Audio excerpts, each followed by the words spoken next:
ॐ पूर्णमदः पूर्णमिदं पूर्णात् पूर्णमुदच्यते पूर्णस्य पूर्णमादाय पूर्णमेवावशिष्यते। ॐ शान्ति शान्ति शान्तिः। शङ्करं शङ्कराचार्यं केशवं बादरायणं सूत्रभाष्यकृतौ वन्दे भगवन्तौ पुनः पुनः। ईश्वरो गुरुरात्मेति मूर्तिभेदविभागिने व्योमवद्व्याप्तदेहाय दक्षिणामूर्तये नमः। ॐ शान्ति शान्ति शान्तिः। पतित पावनी कलुष भंगनी गंगा के तट पर समर्थित श्री विद्यालोक न्यास हरिद्वार से आप सत्संग श्रवण कर रहे हैं। श्रीमद् भगवत गीता दूसरे अध्याय के 29वें श्लोक पर विचार चल रहा था। थोड़ा वाक्य। आश्चर्यवत् पश्यति कश्चिदेनम् आश्चर्यवद्भवति तथैव चान्यः आश्चर्यवच्चैनमन्यः शृणोति श्रुत्वाप्येनं वेद न चैव कश्चित्। उस आत्मस्वरूप का वर्णन भगवान श्री कृष्ण यहाँ पर कर रहे हैं कि वह कैसा है। आश्चर्य। आश्चर्य शब्द का दो अर्थ आपको बतलाया गया था। आह चर। चर धातु आपका है गति भक्षणे। चर गति भक्षणे से बनता चर। आह का अर्थ है जब मनुष्य बहुत अधिक खुशी होता तो आह निकलता है, या बहुत दुखी होने पर आह हृदय से निकलता है। व्यवहार में आप सुनते हैं कि इसको आह लग गई फला आदमी की। किसी को बहुत अधिक जब आप कुपित करते हैं तो कुपित होने के बाद उसके हृदय से आह निकलता है।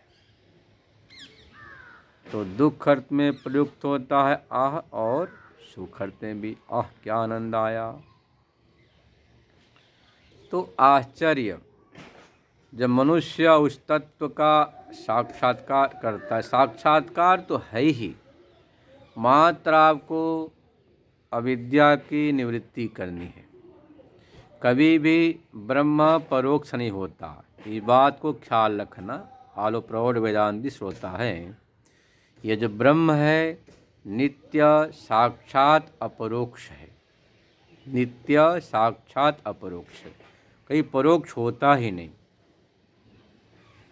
सिद्धांत की बातों को हमेशा आप लोगों को अच्छी तरह से रखना चाहिए पकड़ करके। तो ब्रह्म आपका कैसा है, आत्मा कैसी है, नित्य साक्षात अपरोक्ष है। परोक्ष कभी नहीं होता है, परोक्ष होता ही नहीं।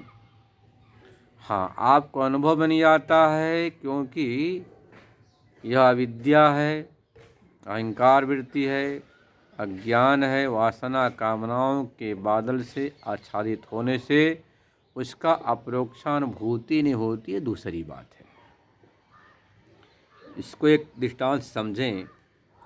श्रीमद् भागवत का बड़ा सुंदर एक प्रसंग है। भगवान श्री कृष्ण अपने प्यारी सुधर्मा सभा में बैठे हुए थे। आकाश मार्ग से नारद जी महाराज का आगमन होता है।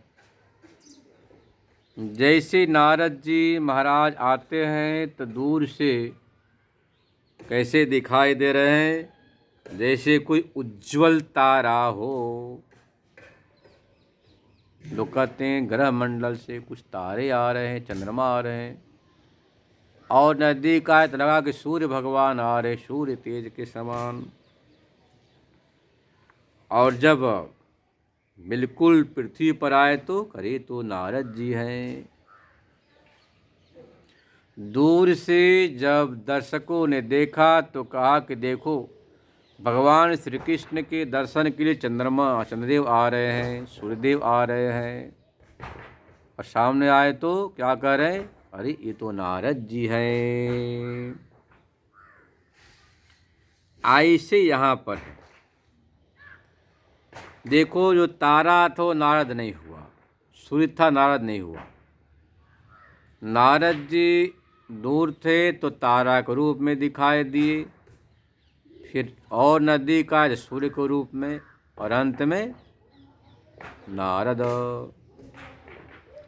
ऐसे ही जो ब्रह्म है, जैसे नारद जी की दूर और मध्यम दृष्टि और बिल्कुल नज़दीक आ गए, तो बहुत दूर से तारा के तरह टिमटिमा रहे थे, नज़दीक का सूर्य के समान, और बिल्कुल समीप आ गए तो नारद रूप से भाषित होने लगे।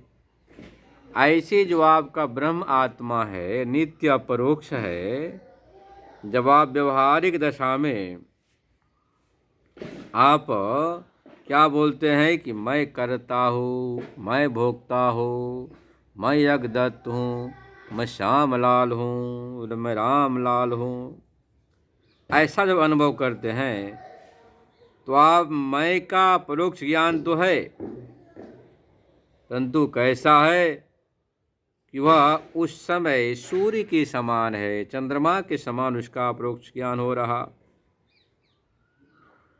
और मैं शरीर नहीं हूँ, जब शास्त्र को सुनते हैं तो क्या लगता है कि मैं शरीर नहीं हूँ। जब मैं शरीर नहीं हूँ, मैं का तेज कुछ जब समझ में आता है तो फिर आप कहते हैं कि मैं मन भी नहीं हूँ, मैं बुद्धि नहीं हूँ, मन में कोश नहीं, प्राण में नहीं, विज्ञान में नहीं, मनोमय में नहीं, आनंद में नहीं। जब पंच कोशों को निवृत्त करते करते बात समझ में आता है तो आप कहते हैं कि तत्त्वमसि, मैं ही ब्रह्म। जैसे पहले नारद को समझ रहे थे सूर्य चांद रूप में, बाद में आपने समझे कि वही नारद है। जो तारा था वो नारद नहीं हुआ, सूर्य था नारद नहीं हुआ, तो पहले से नारद ही थे, पर दूरत्व दोष के कारण से तारा चंद्रमा के समान भाषित हो रहे थे। ऐसे अविद्या दोष से, अज्ञान वासना का मन से, कालुष से आप अपने को कर्ता मानते, भोक्ता मानते, यज्ञदत्त मानते, ब्राह्मण मानते, हिंदू मानते, मुसलमान मानते, सिख ईसाई मान लेते। आप अपने को भारतीय मान लेते, अमेरिकन मान लेते, देश से, क्षेत्र से, सीमा से बांध लेते। अजी मैं तो जो है ना बंगाली हूँ, बिहारी हूँ, गुजराती हूँ, उत्तर भारतीय हूँ, दक्षिण भारतीय हूँ, ऐसा आप अपने एक देश विशेष से, क्षेत्र से बांध लेते हो। और फिर देश के बाद वस्तु से, मैं तो ब्राह्मण कुल में हूँ, उच्च कुल में। वास्तव में सृष्टि की प्रारंभ में ही भगवान ने कह दिया कि चातुर्वर्ण्यम वया सृष्टम गुण कर्म विभागशः, जन्मांतरीय गुण कर्मानुसार। देखो, जन्मांतरीय लेना, इस जन्म का नहीं, जन्मांतरीय गुण कर्म के अनुसार आप ब्राह्मण योनि को प्राप्त किए, क्षत्रिय योनि को, वैश्य को, शूद्र को।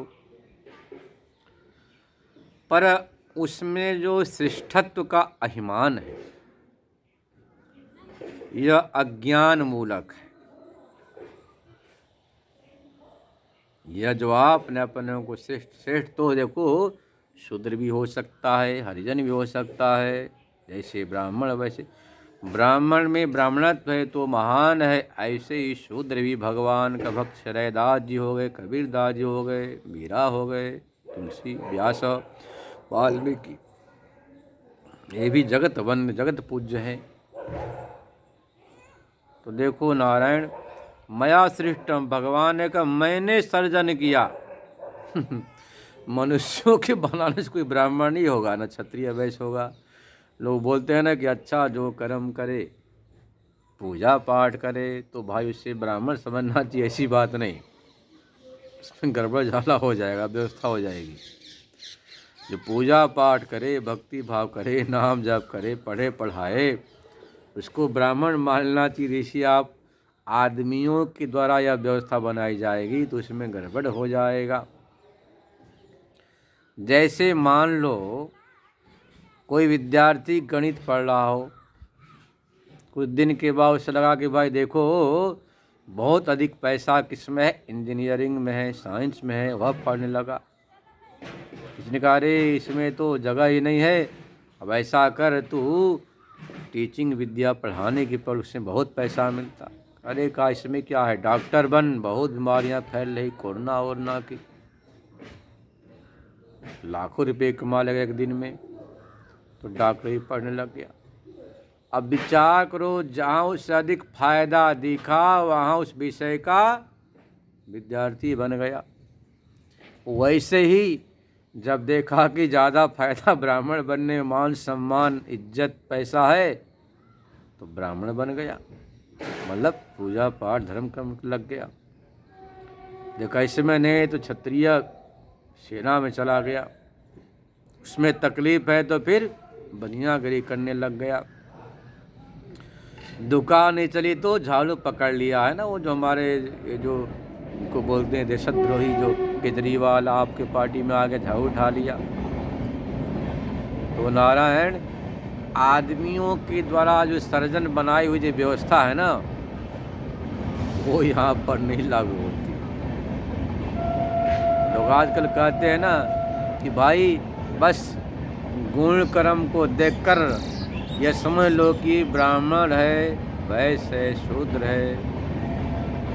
यह बात नहीं, क्योंकि भगवान स्पष्ट कर दिए कि मया सृष्टम, गुण कर्म के विभाग से मैंने सर्जन किया है, भगवान ने बनाई है।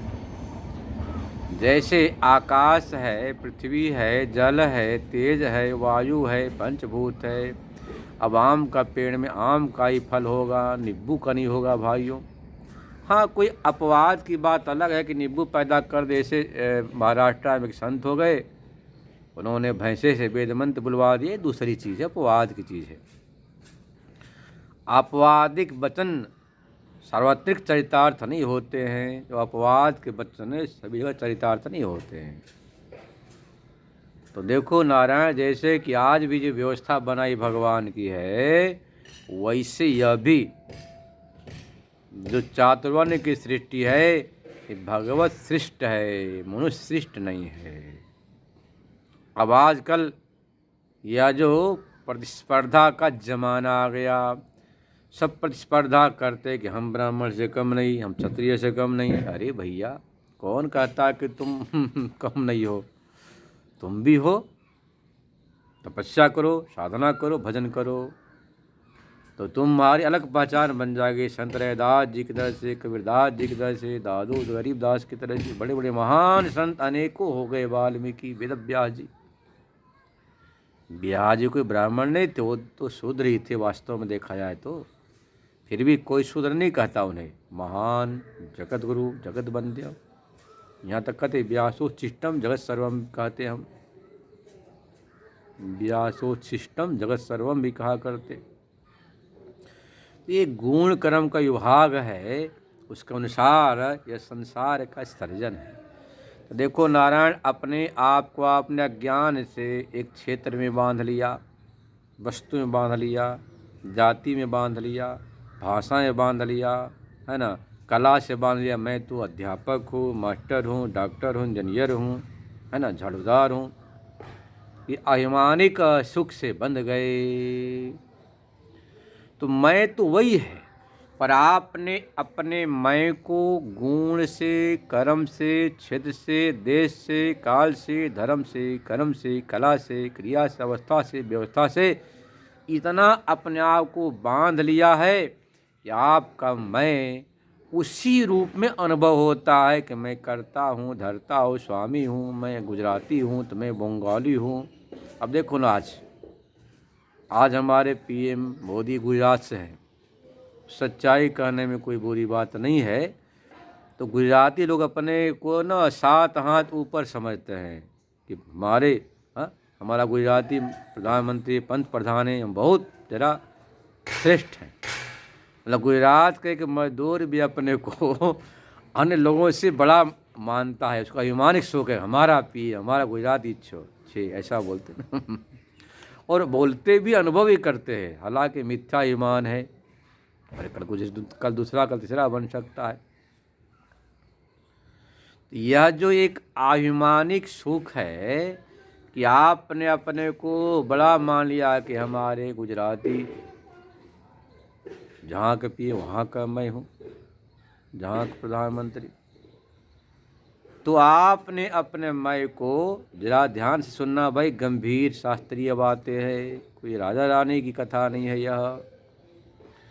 तो आपने अपने आप को, अपने मैं को मैं क्या मान लिया कि मैं गुजराती हूँ, मैं राजस्थानी हूँ, मैं मारवाड़ी हूँ, मैं बंगाली हूँ, मैं बिहारी हूँ, मैं मराठी हूँ, मैं भारतीय हूँ, मैं पाकिस्तानी, मैं अमेरिकन हूँ, मैं विदेशी हूँ, मैं स्वदेशी हूँ।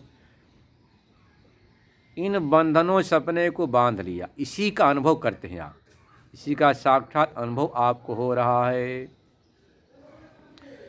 वेदांत की जो कथा है मेरे प्यारे भाइयों, ये धर्माधर्म से ऊपर की बात करता है।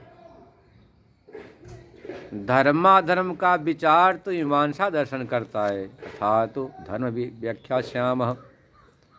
यहाँ तो अथा तो ब्रह्म जिज्ञासा है। तो वेदांत का जो जिज्ञासु होता है, धर्माधर्म को करके शुद्ध चित्त होने के बाद आगे बढ़ता है। पर आपने अपने मैं को जोड़ लिया देश से, क्षेत्र से, गुण से, कला से। अब देखो गुण क्या है, मैं बड़ा गुणवान हूँ, पठित हूँ, विद्वान हूँ, साक्षर हूँ। हालांकि आत्मा परमात्मा का गंध भी नहीं, आपको आत्मा परमात्मा का जरा भी ज्ञान नहीं, फिर भी आपने अपने आप को बड़ा भारी ज्ञानी मान लिया। इसी को कठोपनिषद में यमाचार्य जी कहते हैं, अविद्यायामंतरे वर्तमाना स्वयं पंडित मन्यमाना। अविद्या गर्भ में सो रहा है, उसी में जग रहा है, उसी में सारा कारोबार व्यापार बिरिश हो रहा है।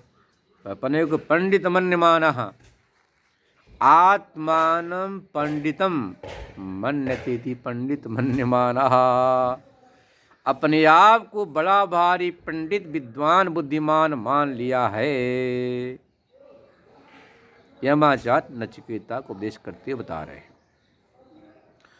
तो यह जो आपको गुण का ईमान है, क्रिया का, कला का, ये जो हम कहते हैं अहम कर्ता भोक्ता, ये कर्ता भोक्ता की बड़ी व्याख्या है।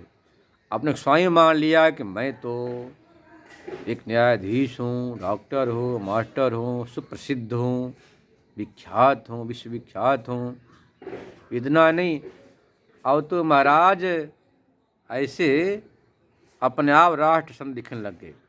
नारायण संत शब्द ही अपने आप में पर्याप्त है, इससे बड़ा कोई उपाधि हो नहीं सकती। संत महान है, संत सबसे कोई बड़ा शब्द सम्मान हो नहीं सकता है।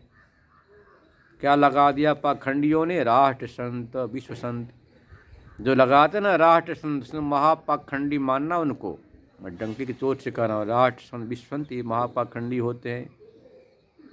आज आप यूट्यूब से देखते हैं चैनल से कि जिंदगी भर राम राम राम राम राम सीताराम किया, बचपन से बुढ़ापे तक, और 60 वर्ष के बाद जो मुरारी बापू है वो क्या बोलता है, अली मौला, अली मौला।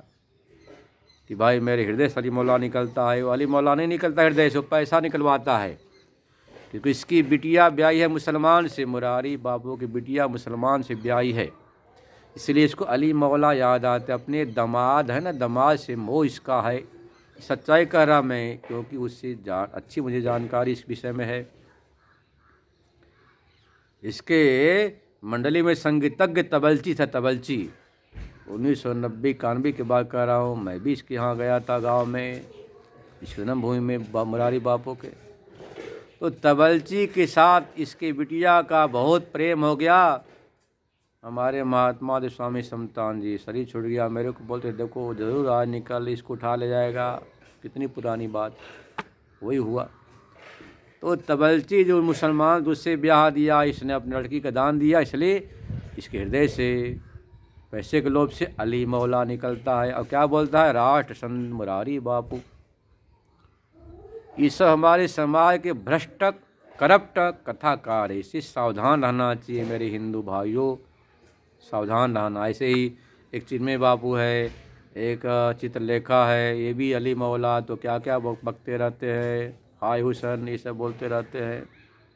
मैं नाम गिना देते, सावधान हो जाए। जो है ना 4-6 जो कथाकार है, ये पैसे से बिक करके हमारे समाज में समझो कि जहर घोलने काम करते हैं। अब विचार करो,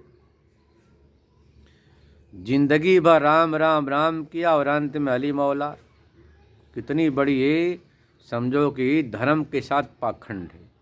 इसका मतलब जीवन भर इन कथाकारकों ने पैसे के लिए ढोल पीटा। अब देखा कि यहाँ तो भाई पैसा नहीं, अबे दुधारू गाय किस स्तन में दूध नहीं, चलो मुसलमानों का गुणगान करो, वहाँ से 2 पैसे मिल जाएंगे। इसलिए जो अपने को कहता ना, राष्ट्र संत मुरारी बापू है, चिन्मय बापू है, और एक चित्रलेखा है, और एक आध 2-4 है, नाम नहीं जानता हूँ। तो नारायण इससे सावधान रहना, ये सब मात्र कथाकार है, कोई संत नहीं। इनको मनुष्य कहना भी अपराध है। तो विचार करो, नारायण जो प्रसंग चल रहा है, आपने अपने मैं को नहीं पहचाना, मैं को नहीं जाना, तो आपने क्षेत्र से बांध लिया, देश से जोड़ लिया, इसके बाद गुण से, अवस्था से, व्यवस्था से, कला से, फिर इसके बाद भोक्तापना, मैं इसका स्वामी हूँ, मेरा बेटा जज है, मेरा बेटा मंत्री है, ये भी अभिमान हो गया ना। इसको परकीय अभिमान बोलते हैं, स्वीय परकीय, अनदीय एक तीसरा होता है। इन स्वीय परकीय अनदीय अभिमान से अपने आप को जोड़कर बड़े सुखी दुखी होते हैं। तो यह जो मैं है, यह तो साक्षात अपरोक्ष है, परंतु कैसा है, औपाधिक रूप से। जैसा कि जब दूर थे नारद जी, तो लोगों ने क्या समझा कि चंद्रदेव दर्शन के लिए आ रहे हैं, और नदी का तो क्या कहे कि भगवान सूर्य ही साक्षात दर्शन के लिए आ रहे हैं। और बिल्कुल पास आए तो बोले ये तो नारद जी हैं। ऐसे ही जो आपका जो मैं है, साक्षात अपरोक्ष ब्रह्म भी है, परंतु आपने हम कर्ता रूप से, हम भोक्ता रूप से साक्षात अनुभव कर रहे हैं। तो आप और उस स्वरूप के बीच में पतली सी उपाधि आ गई, इसका नाम है अविद्या, वासना, कामना। इससे आच्छादित होने से आप अपने आप को भाई पहचान नहीं पाते हो। इसी बात को भगवान ने कहा, श्रुत्वा पेनम वेद न चैव कश्चित्। बहुत से लोग तो सुन कर भी, जान कर, समझ कर भी पहचान नहीं पाते। आप देख रहे सामने कि नारद कोई पिंड आ रहा आकाश से, पर क्या आपने समझा कि तारा है, चंद्रदेव है, सूर्यदेव है, फिर नारद। ऐसे ही अविद्या के कारण से, अहंकार वृत्ति के कारण से, उस अविद्या को स्पष्टीकरण करेंगे तो बोलेंगे अहंकार वृत्ति। अहंकार वृत्ति से आच्छादित होने से आपने अपने को अहंकारता, हम भोक्ता मान लिया। तो मैं का तब भी साक्षात है, अपरोक्ष है, पर वह उपाधियों से आच्छादित होने से अनुभव नहीं हो रहा। इसी को भगवान ने गीता में बता दिया, अज्ञानेनावृतं ज्ञानम तेन मोह्यन्ति जन्तवः।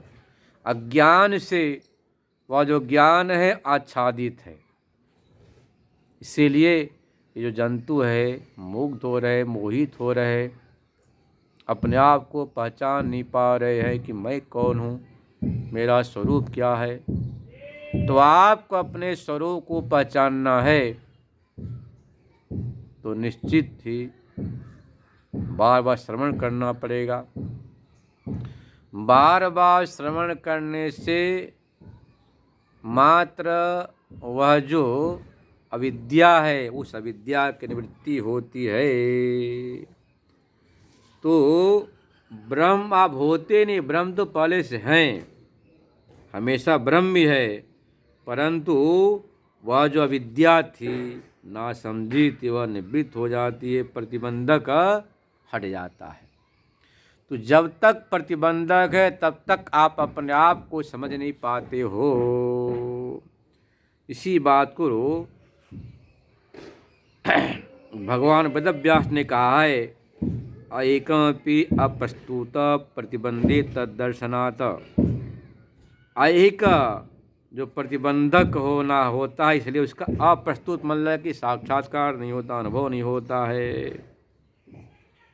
उसका 3 भेद किया है, भावी, भूत और वर्तमान।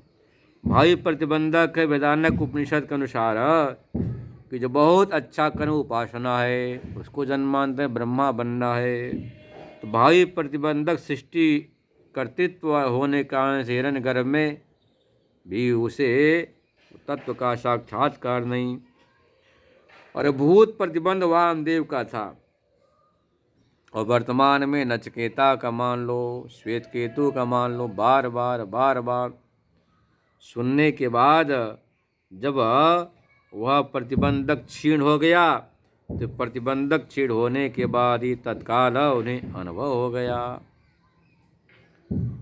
तो वह जो अनुभव आपको अहम कर्ता अहम भोक्ता हो रहा है तद्रूप से अनुभव जो हो रहा है उस अनुभव में जो अविद्या वृत्ति अहंकार वृत्ति है वही तो प्रतिबंधक है। उसी को आपको बार बार श्रवण करने से मिटाना है। शास्त्र में कहा गया है कि कालेन परिपच्ये कृषि गर्भादयो यथा तद्वत् आत्मविचारोपि काले न परिपच्यते। काल से कृषि मतलब की फसल परिपक्व होती है, गर्भादयो गर्भ भी काल से परिपाक होता है।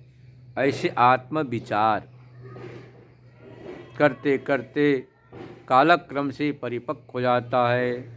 उस कालक्रम से आत्मविचार के परिपाक होने के बाद जैसे ही वर्तमान प्रतिबंधक क्षीण होता है तो कैसे श्रवण करने से होता है, शोक की निवृत्ति हो जाती है और आप परम आनंद का अनुभव करने लग जाते हैं। इसलिए बार बार श्रवण मनन करना पड़ता है।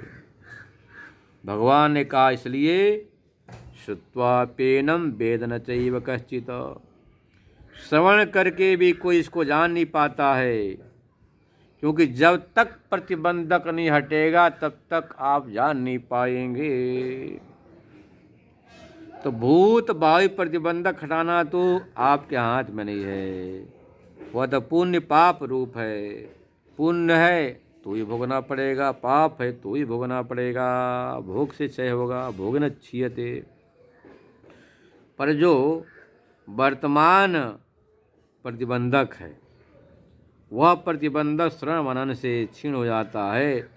तो प्रतिबंधक निवृत्त होते ही आपको तत्व का साक्षात्कार हो जाता है।